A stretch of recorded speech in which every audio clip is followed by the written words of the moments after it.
আসসালামু আলাইকুম দর্শক, মজাদার একটি নাস্তার রেসিপি শেয়ার করব। এটি আসলে পিঠা, এক ধরনের পিঠা। এটাকে অনেক জায়গায় বিস্কিট পিঠাও বলে থাকে।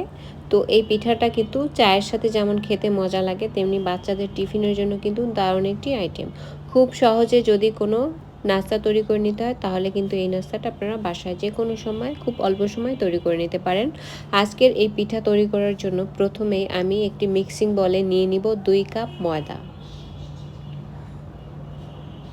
মেজারমেন্ট কাপ দিয়ে মেপে 2 কাপ ময়দা নিয়েছি। 2 কাপ ময়দার জন্য 2 টেবিল চামচ গুঁড়ো দুধ ব্যবহার করব। এতে করে পিঠার স্বাদটা কিন্তু ভালো আসবে। চিনি ব্যবহার করেছি আধা কাপ এবং 1/4 কাপ। আপনারা চাইলে চিনিটাকে কিন্তু গুঁড়ো করে তারপরে ব্যবহার করতে পারেন। দিয়ে দিব পরিমাণ মতো লবণ। এখন দিয়ে দিব নর্মাল তাপমাত্রায় থাকা 2টা ডিম। এখন সবগুলো উপকরণ একসাথে হাত দিয়ে বেশ ভালো করে মিশিয়ে নিব। তারপরে আমি অল্প অল্প করে লিকুইড দুধ ব্যবহার করে একটা ডো তৈরি করে নিব। নর্মালি আমরা রুটি তৈরি করার জন্য যেরকম ডো তৈরি করি, ওরকম একটা ডো তৈরি করে নিয়ে তারপরে আমি ডোটাকে 3 থেকে 4 মিনিটের জন্য রেস্টে রেখে দিব। এতে করে ডোটা কিন্তু কিছুটা সফট হয়ে যাবে। ফিরে এলাম আমি 3 থেকে 4 মিনিট পরে। এখন ডোটাকে আমি একটি কাঠের বোর্ডে ট্রান্সফার করে নিব। আমি একটু ময়দা ছিটিয়ে তারপরে ট্রান্সফার করে কিছুক্ষণ মথে নিয়েছি।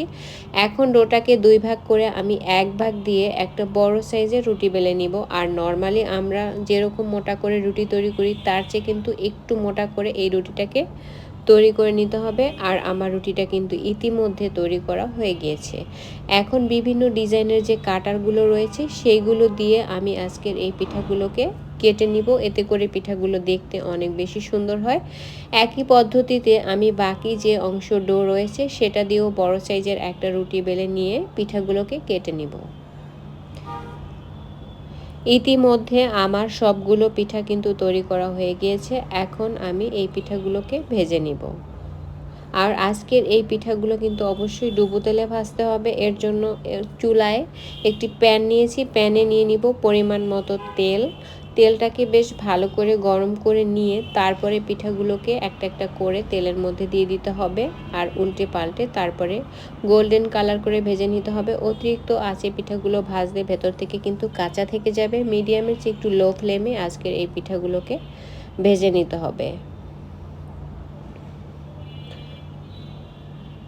আমার ফার্স্ট ব্যাচের সবগুলো পিঠা কিন্তু হয়ে গিয়েছে। এখন আমি একটু টিস্যু পেপারের উপরে পিঠাগুলোকে তুলে নিব, যাতে করে এর গায়ে লেগে থাকা অতিরিক্ত তেল টিস্যু পেপার শুষে নিতে পারে। আর বাকি যে পিঠাগুলো রয়েছে একইভাবে আমি ভেজে নিব।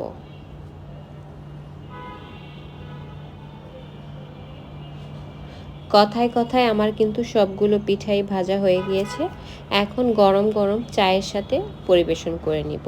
খুবই সহজে, খুবই অল্প সময় এই পিঠাটা যে কোনো সময় তৈরি করে নেওয়া যায়। আজকের এই পিঠা তৈরির সহজ রেসিপি যদি ভালো লাগে, আমার চ্যানেলটি সাবস্ক্রাইব করে রাখবেন এবং নিয়মিত লাইক কমেন্ট শেয়ার করে পাশে থাকবেন। সবাই অনেক ভালো থাকবেন। আল্লাহ হাফেজ।